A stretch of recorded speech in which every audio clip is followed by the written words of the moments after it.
So we have just stepped out of what is one of the most divisive arcs in One Piece history, being Wano Country. Now, we left that place with a pretty sour taste in our mouths, but how has Egghead been treating us? So far, people have been absolutely loving it, me included. Egghead has felt like a breath of fresh air for so many reasons, and there's honestly not a lot people have been complaining about. I could probably point to one thing in particular that's probably caused some debate, but otherwise, we've been absolutely loving it. I don't know what Oda was putting into this arc, but he been cooking so far. We've been getting plot progression, we've been getting story development, we've been getting new characters, new designs, old characters that we haven't seen yet. We got Vegapunk. To put that in perspective, Vegapunk was mentioned back in November of 2006. So it's been 16 years, pretty much on the dot since we knew about Vegapunk, to the point here where we've actually seen him. That's insane. That's more than like us seeing Doflamingo's fruit and then actually knowing the name of it. That's more than us seeing Rayleigh and then seeing him again. That's insane. And from what we know about Vegapunk, we're going to get a lot of answers, not only about the Void Century, but about Devil Fruits. Basically the core functions of this world as we see it, that Vegapunk has a lot of the answers to. And I mean, Vegapunk in general has been really cool. We have the 6 paths of Punk, where we have all of his different incarnations pretty much, where he pretty much cut his brain up and put it into different bodies to make it more efficient. Also, his head was way too big. And while that in itself is cool, seeing like the production, seeing everything that they're doing on Egghead is insane. We're seeing the Seraphim being created and tested. We're seeing light sensitive photo gloves that can punch light, aka Kizaru. We're seeing lightsabers. Egghead has so much to offer in the way of new technology, and Vegapunk is talking about how there's a lot of old technology that, I don't know, could somewhat surpass what we have now. And even outside the technology field, Vegapunk has so many connections with the outside world. The information he has about Kuma, because obviously he did the procedure that turned Kuma into Pacifista PX0, but he has relations to Dragon. He's seen the giants, he's seen Saul, like the connections he has to the outside world, just outside of the Marines and world government even, because obviously he knows the world government and he knows the Marines, even though they're keeping him under close wraps. And through that, we get so many answers. To be hearing things about the Void Century is always going to be astonishing, because it's kept under so much secret that even us as readers are like, what actually is going on here? You know, we kind of have that same air as Ohar, where it's like, we really want to know what happened during the Void Century. And it looks like Vegapunk is going to be pretty much a ticket to getting some insight. Now, I'm not saying we're going to learn everything. I think we still have to eventually go to Raftel to find the true answers, but I think Vegapunk has decent insight if anything is to be considered, because he already made a speculation on what happened, so I think he can go from there and speculate some other things. And another theory that people have had for such a long time, I remember way back in the ways of like Arlen Park forums and the Oro Jackson, just back in time, people, myself included, had theories about Vegapunk being a revolutionary. And I know I had that idea once Kuma revealed that Vegapunk had allowed a program to stick in Kuma's mind that would have him save the Straw Hats. So I was like, okay, yeah, he's definitely got some ties to revolutionaries, some way, shape, or form. And it turns out he does.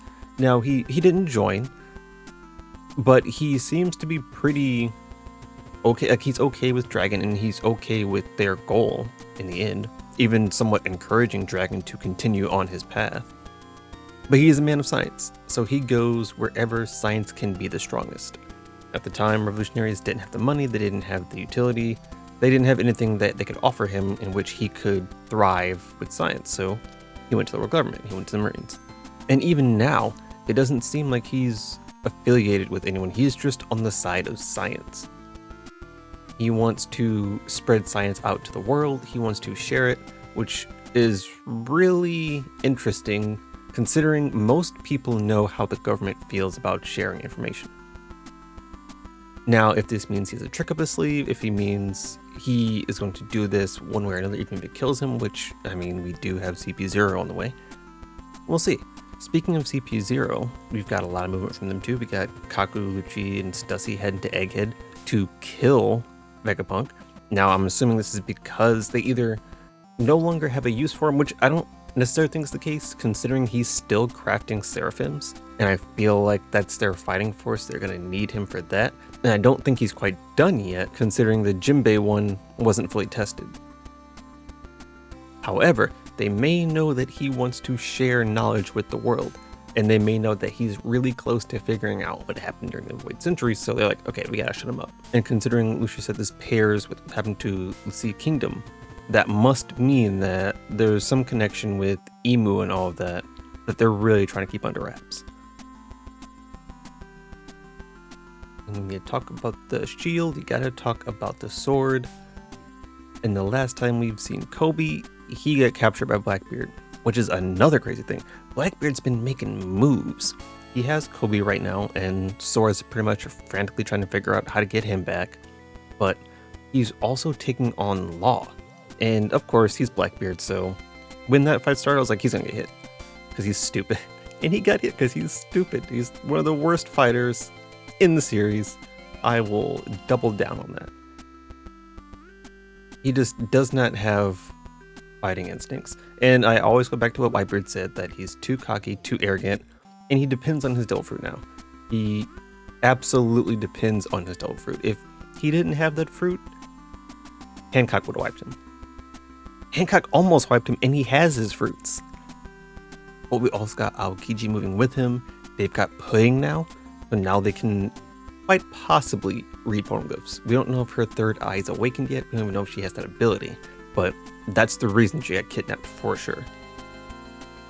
It's also odd that with all the sword shenanigans going around, they can't contact Drake.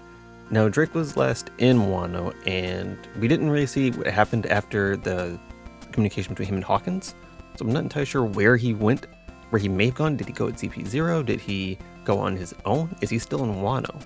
No idea. But considering how close they are to Wano, you would imagine that they should be able to get in contact with him pretty easily. And of course, we have more Kuma lore, and that is the one thing I have really been enjoying for this Egghead arc. Not only do we get the confirmation that Bonnie is Kuma's kid, but we get the confirmation that Kuma really wasn't a tyrant. You know, he's been a nice person or a gentle person through and through, and it's probably workings of the world government and the Marines to make him like a bad person.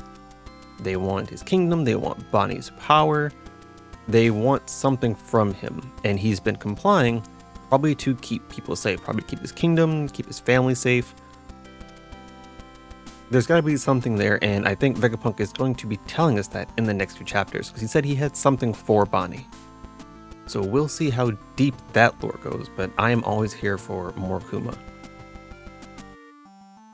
And of course, if there's any chance that we get Kuma back, I would 100% be okay with it.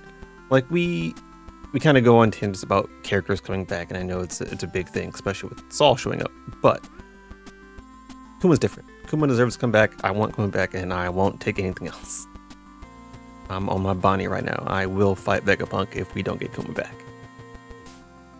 But overall, I think that this arc has just been carrying such a refreshing energy. We're getting answers to things that have been left open for years. We're seeing characters that have been hinted at but never revealed. You know, it's refreshing.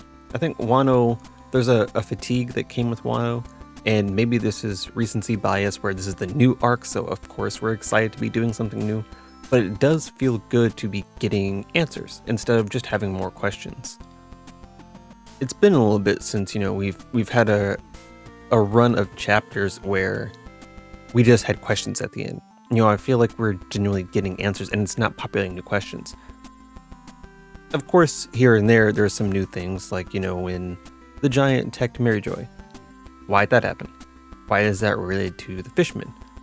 There's questions around that kind of stuff, but we're also getting answers, like Vegapunk, how he ended up, you know, coming into contact with Kuma in the first place, how he knows certain things about the revolutionaries.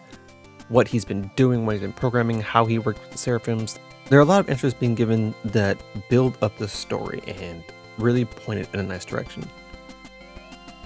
And I think that's what the end of Wano missed, is that we had so many expectations for Wano, and we were waiting for that end payoff, and the end fell flat in so many different ways, in character ways, in story ways, just overall feel of the arc. It just fell flat. And now Egghead kind of came in, and it feels like we have that momentum again. It feels like we're really into it. So I'm absolutely excited to see what comes next. Let me know what you guys think down below, and I'll catch you in the next one. Bye.